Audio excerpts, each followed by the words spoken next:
কড়াইটা শুধু সরে সরে যাচ্ছে কেন?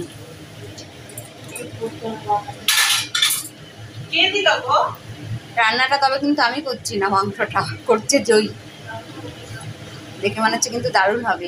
আর তেলটাও প্রচুর তেল দিয়ে দিয়েছে, আর তেল বেরিয়েছে, প্রচুর তেল হয়েছে এখানে তো অনেকই। বাবা, পুরো তেল দিয়েই মাংসটা রান্না হচ্ছে। তো রান্না মোটামুটি হয়ে গেছে। কি হয়েছে আমি জানি না, মাছ হয়েছে। কি কি রান্না হয়েছে আজকে? কচুরলতি, ওই দেখো আলু ভাজা, তারপরে হচ্ছে অনেক কিছু তো, ইলিশ মাছ, পাট পাতার বড়া, পাট শাক। এটা কি? এটা ডাল? কি ডাল এটা? ও, এটা ইলিশ মাছ। ইলিশ মাছ কি করেছি?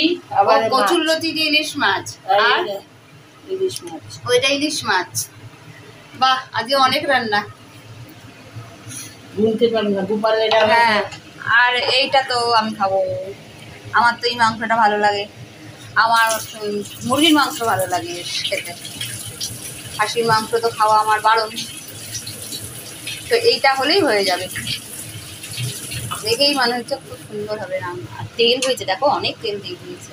দই গাদা তেল দেয়, প্রচুর তেল দেয়। তেল দিয়ে তেল মাংস এত তেল দেবা।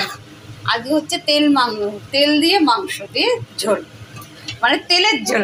কি বলবো, অনেক বোতলের দিকে তাকায় না।